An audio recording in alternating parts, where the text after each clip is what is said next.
Hello everyone, welcome to my channel study treasure. So guys, आज हम start करने वाले हैं क्लास 9 मैथ्स रिवीजन और हम पहले ज्योमेट्री से स्टार्ट करेंगे। तो चलिए शुरू करते हैं। तो गाइस, आज हम पहला चैप्टर स्टार्ट करने वाले हैं, वो है यूक्लिड ज्योमेट्री। तो गाइस, ज्योमेट्री का मतलब क्या है? तो ज्योमेट्री दो शब्दों से मिलकर बना हुआ है। Geo means earth, metry means measure, यानी कि ज्योमेट्री यानी कि द मेजरमेंट ऑफ अर्थ।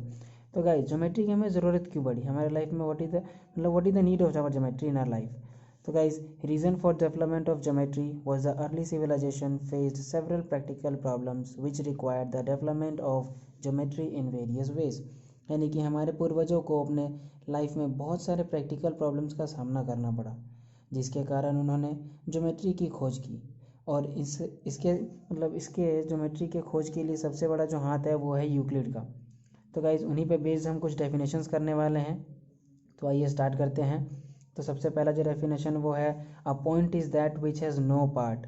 तो गाइज, हम एक एग्जांपल से समझ लेते हैं। तो गाइज, जैसे मान लेते हैं ये एक पॉइंट है। तो इस पॉइंट के ना तो लेंथ है, ना ही इस पॉइंट का लेंथ है, और ना ही ब्रेथ है। तो गाइज, इस सेंटेंस का यही मतलब है, a point is that which has no part, यानी ऐसा पॉइंट जिसका कोई भी पार्ट ना हो, ना लेंथ हो ना ही ब्रेथ हो। तो गाइज, नेक्स्ट देख लेते हैं, a line is breathless length, यानी कि एक लाइन ऐसा होता है, जैसे कि ये लाइन है, तो लाइन में सिर्फ ये एक लेंथ ही है, सिर्फ एक लेंथ है, ना ही इसके पास ब्रेथ है, ना ही इसके पास हाइट है। मान लेते हैं ना इसके पास ही ब्रेथ है और ना ही इसके पास हाइट है। तो guys, a line is a breathless length, यानी कि एक लाइन जो है वो बिना किसी ब्रेथ के है। तो गाइज, नेक्स्ट देख लेते हैं अब। तो थर्ड है, अ straight line is a line which lies evenly with the points on itself. तो गाइज, ये एक बहुत ही आसान मीनिंग है। जैसे समझ लेते हैं, जैसे कि ये एक स्ट्रेट लाइन है, वैसे मान लेते हैं ये एक स्ट्रेट लाइन है। तो ये सेंटेंस या ये डेफिनेशन क्या कहती है? ये कहती है कि एक जो लाइन है, इस पर अगर हम पॉइंट्स रखें, इस पर अगर हम डिस्ट्रीब्यूटेड करें पॉइंट्स को, तो अगर इनको जोड़ेंगे तो एक ये लाइन बन जाएंगी। क्या बन जाएगी? एक लाइन बन जाएगी। तो इसका मीनिंग यही है कि अगर हम पॉइंट्स को जोड़ते हैं, अगर हम पॉइंट्स को रखते हैं लाइन के ऊपर, तो एक ये लाइन प्रोड्यूस होती है। तो गाइस, इसका मीनिंग यही है कि a straight line is a line which lies evenly with the point on itself. तो गाइस, नेक्स्ट देख लेते हैं, the ends of a line are points. तो गाइस, जैसे ये इवनली डिस्ट्रीब्यूटेड है, तो इनके जो एंड्स होंगे, इवनली जो पॉइंट्स हैं इवनली डिस्ट्रीब्यूटेड हैं, उसी प्रकार जैसे कि ये पॉइंट्स हैं, जैसे कि ये लाइन है, तो इस पर भी जब ये सारी जगह पॉइंट्स होते हैं, एंड पॉइंट्स भी तो जो एंड पॉइंट्स होंगे वो भी तो एक पॉइंट्स ही होंगे ना। तो वही वही ये भी इसमें कहना है कि the ends of a line, जो लाइन का जो एंड होता है उसमें पॉइंट्स होते हैं। अब नेक्स्ट बढ़ते हैं फिफ्थ पे, a surface is that which has length and breadth only. तो गाइस, जैसे देख लेते हैं, जैसे ये एक सरफेस है, मान लेते हैं ये एक सरफेस है, ये एक रेक्टेंगल है। तो गाइस, रेक्टेंगल में हमारे पास लेंथ होती है और ब्रेथ होती है, इसके पास कोई और डायमेंशन नहीं होती है। तो ये 2D सरफेस है, इसे हम 2D सरफेस कहते हैं। तो 2D सरफेस के पास हमारे पास सिर्फ लेंथ होती है और ब्रेथ होती है। तो गाइस, हमारे जो सिलेबस में है वो सिर्फ 2D सरफेस ही है, 3D सरफेस नहीं है। ये है ब्रेथ, ये लेंथ है और ये ब्रेथ है। ये फिफ्थ जो स्टेटमेंट हमें कह रही है कि a surface is that which has length and breadth, तो ये हमारा सरफेस है, इसके पास लेंथ एंड ब्रेथ दोनों ही है। नेक्स्ट देख लेते हैं, the edges of a surface, the edges of a surface are lines. तो गाइस, जैसे कि ये सरफेस है, ये सरफेस लिया था हमने, ये सरफेस है, तो इसके एजेस जो हैं, ये एजेस है होते हैं, ये जो है हमारे पास ये एजेस हैं। तो जैसे गाइस, ये एजेस जो हैं ये लाइन होती हैं, ये देख सकते हैं कि ये लाइन्स है। तो इसका मीनिंग यही है कि edges of a surface are lines, ये लाइंस होंगी। तो गाइस, नेक्स्ट देख लेते हैं, a plane surface is a surface which lies evenly with the straight line. Guys, जैसे देख लेते हैं, कोई भी एक प्लेन सरफेस ले लेते हैं, कोई भी एक प्लेन सरफेस, तो ये देख लेते हैं, जैसे कि ये स्ट्रेट लाइन पॉइंट से डिस्ट्रीब्यूटेड था, ठीक उसी प्रकार कोई भी प्लेन सरफेस हमारा स्ट्रेट लाइन से डिस्ट्रीब्यूटेड होगा। कोई भी प्लेन सरफेस ये स्ट्रेट लाइन से डिस्ट्रीब्यूटेड होंगे। ऐसे ऐसे अगर हम लाइन ड्रॉ करेंगे तो एक सरफेस, प्लेन सरफेस हमारी रेडी हो जाएगी। तो गाइस, ये कुछ डेफिनेशंस थे, वैसे तो टोटल 23 डेफिनेशंस दिए गए हैं, हमारे बुक में, मतलब हमें 23 डेफिनेशंस यूक्लिड ने दिए हैं, लेकिन 7 हमारे बुक में दिए हुए हैं। तो गाइस अब बढ़ते हैं नेक्स्ट यूक्लिड्स एक्सियोम पे। तो गाइस हम यूक्लिड्स एक्सियोम को कॉमन नोशंस के नाम पे भी जानते हैं।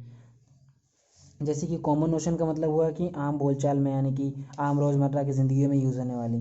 तो गाइस ऐसे देख लेते हैं। First, things which are equal to the same thing are equal to one another. देख लेते हैं जैसे कि ये ए है, ये ए ले लिया हमने। ए जो है ये सी के बराबर है, और मान लेते हैं बी, ये भी सी के बराबर है। तो गाइस ये ओवरऑल जो होंगे ना, वो आपस में एक दूसरे के बराबर होंगे। तो यही है कि अगर एक चीज़ अगर इसके बराबर है, दूसरी चीज़ अगर इसके बराबर है, तो ये सारी चीज़ें सेम थिंग जो होंगी ये मिला के इसके साथ भी बराबर होंगी। तो गाइस अब नेक्स्ट देख लेते हैं axiom. If equals are added to equals the wholes are equal. Suppose मान लेते हैं ये 1 है, इधर भी 1 है। तो अगर हम यहाँ पे अगर ऐड करते हैं इक्वली, जैसे यहाँ पे 1 ऐड किया, यहाँ पे भी 1 ऐड किया, तो जो इक्वल मतलब इक्वल टोटली होगा वो 2 ही होगा, यानी कि the wholes are equal. If equals are added to equals the wholes are equal, यानी कि जो टोटल होंगे वो भी बराबर होंगे। तो गाइस नेक्स्ट देख लेते हैं उसी पे based. If equal are subtracted from equals the remainder are equal. Guys ऐसे देख लेते हैं, अगर मान लेते हैं ये 5 है, 5 में से अगर 2 डिवाइड करें, जैसे कि ये 5 है, सॉरी जैसे कि ये 5 है, वो इसके बराबर ये 5 है, तो उसमें से अगर हम -2 करें, इसमें से -2 करें, तो बचेगा कितना 3। यानी कि इसी यही मीनिंग है कि अगर हम इक्वली डिवाइड करते, सॉरी इक्वली सब्ट्रैक्ट करते हैं, तो जो रिमाइंडर बचेंगे वो भी इक्वल ही होंगे। तो गाइस नेक्स्ट देख लेते हैं। Things which are coincide with one another are equal to one another, sorry things which are coincide with one another are equal to one other. Guys जैसे देख लेते हैं, एक सरफेस ले लेते हैं, फिर लाइन ले लेते हैं। एक लाइन ले लिया, जैसे ये लाइन ले लिया ए बी, और दूसरा एक और लाइन ले लिया सी डी। अगर देखेंगे, अगर इसके ऊपर हम ये रख के देखेंगे, ए बी के ऊपर अगर हम सी डी को उठा के इसके ऊपर रखते हैं, अगर ये इक्वल आता है, मतलब ये इसका जो लेंथ है, ये दोनों लेंथ इक्वल होंगे, यानी कि ये कोइंसाइड करेंगे। यानी कि जो अगर ये कोइंसाइड करेंगे, ए बी के ऊपर अगर सी डी कोइंसाइड करेगा टोटली, कुछ भी पार्ट बचना नहीं चाहिए, तो वो दोनों जो लाइन होंगे वो इक्वल होंगे।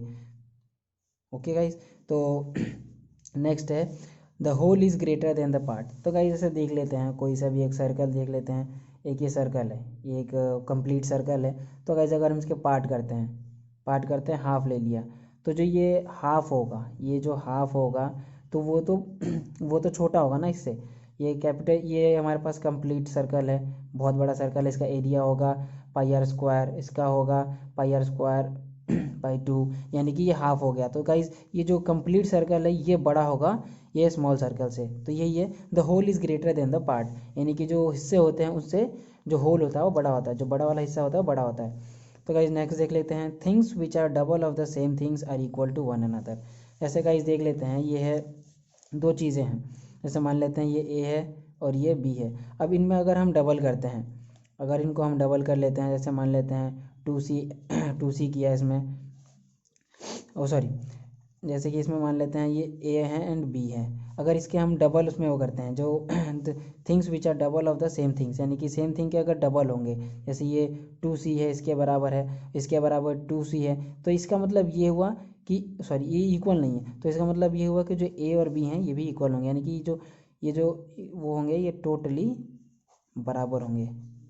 ओके गाइज, तो नेक्स्ट देख लेते हैं, वो भी हैं things which are halves of the same things are equal to one another. तो गाइस इसमें वही बात कही गई जो डबल में कही गई, यानी कि जैसे कि ए है और ये बी है, अगर इसके हाफ में बराबर है, अगर इसका ए जो है ये हाफ के बराबर है और ये भी हाफ के बराबर है, तो ये जो पूरा होल होंगे वो पूरा का पूरा बराबर होगा, यानी कि A equals to B equals to half, जो होल बराबर होंगे, एक दूसरे से ही ये इक्वल होंगे, ये कहना चाहता है ये। तो गाइस अब हमने एग्जाम कंप्लीट कर लिया। तो गाइस अब बढ़ते हैं हम अपने पोस्टुलेट्स के ऊपर। तो गाइस देख लेते हैं। अ स्ट्रेट लाइन में be drawn from one point two any other point. जैसे ये एक स्ट्रेट लाइन है, मान लिया एक स्ट्रेट लाइन है, तो गाइस जैसे देख लिया हमने कि ये स्ट्रेट लाइन एक पॉइंट यहाँ से ले लिया, एक पॉइंट यहाँ से ले लिया, और इसको ड्रॉ करते गए, तो इसको हम किसी भी अनदर पॉइंट तक स्ट्रेट लाइन ड्रॉ कर सकते हैं, यानी कि दो, मतलब स्ट्रेट लाइन ड्रॉ करने के लिए हमें 2 पॉइंट्स की ज़रूरत होती है, और एक पॉइंट अगर दी हुई है तो दूसरी पॉइंट, मतलब यहाँ पे हम दूसरे पॉइंट किसी भी अदर पॉइंट तक ड्रॉ कर सकते हैं। तो गाइज नेक्स्ट देख लेते हैं। A terminated line can be produced indefinitely. जैसे मान लिया कि ये एक टर्मिनेटेड लाइन है, ये हमें एक टर्मिनेटेड लाइन दिया है, यानी कि एक साइड से टर्मिनेटेड है और एक साइड से खुला हुआ रे है। तो इसको हम इंडेफिनेटली कहीं भी प्रोड्यूस कर सकते हैं, यानी कि जैसे मान लिया ये इसको हम बढ़ाया जा रहे हैं, बढ़ाया जा रहे हैं, बढ़ाया जा रहे हैं, बढ़ाया जा रहे हैं, मतलब कहीं भी आगे बढ़ाते चले गए।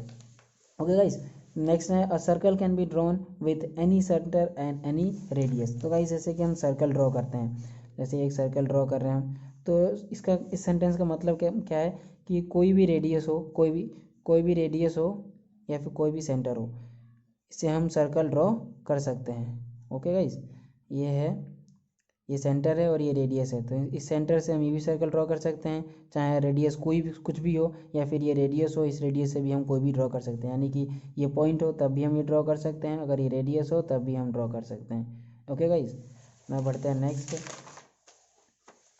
तो गाइस नेक्स्ट है all right angles are equal to one another. तो गाइस जैसे कि हमने देखा यहाँ पे कि दो राइट एंगल ले लेते हैं।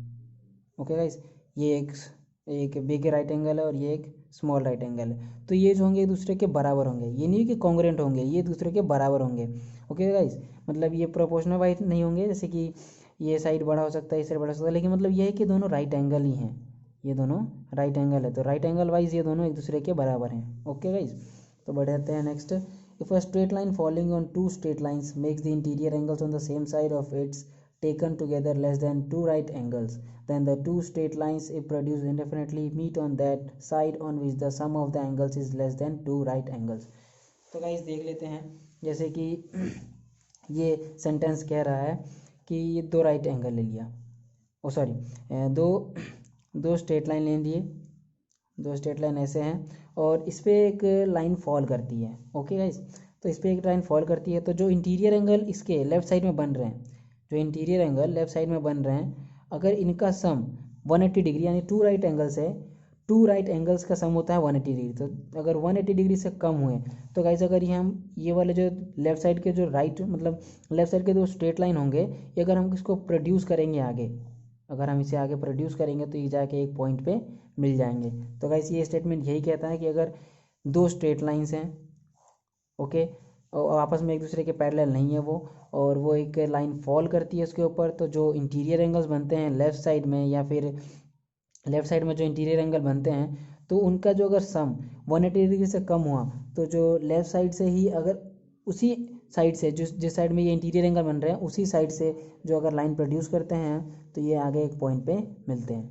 ओके गाइस, तो बढ़ते हैं नेक्स्ट। तो गाइस इसी का ही एक इक्विवेलेंट वर्जन हमारे पास है, equivalent version of Euclid's fifth postulate for every line L. जैसे कि मान लिया कि एक लाइन एल है, एक लाइन एल है, okay guys, and for every point P not lying on L.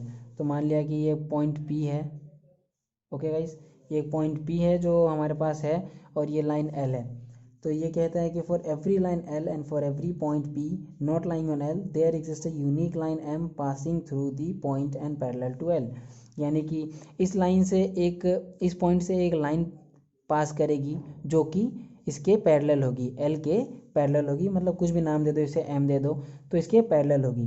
तो गाइस इसी के ही मतलब साथ में दो पॉइंट है, फिफ्थ पोस्टुलेट के ही जो सेकेंड वर्जन है उसी के दो पॉइंट हैं। तो नेक्स्ट पॉइंट है two distinct intersecting lines can not be parallel to the same line. तो जैसे गाइस देख लेते हैं,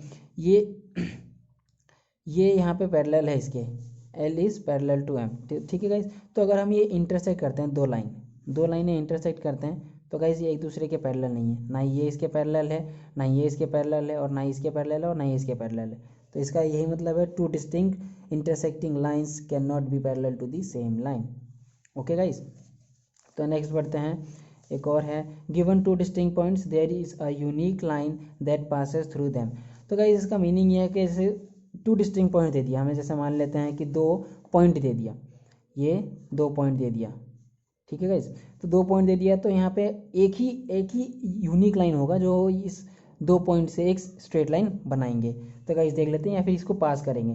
तो गाइस देख लेते हैं, यहाँ पे बहुत सारे बना दिया, यहाँ पे बहुत सारा बना दिया।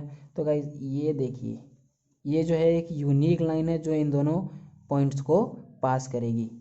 ओके गाइस, अब इसके अलावा कोई भी लाइन नहीं होगा जो इसको पास करेगी। ओके गाइस, ये देख लीजिए, इसका यही मीनिंग है। ओके गाइस, तो आज के वीडियो में बस इतना ही। तो आशा करते हैं आपको वीडियो पसंद आई होगी। तो अगर तो अगले अपडेट्स के लिए इस चैनल को सब्सक्राइब करें। Okay guys, thank you.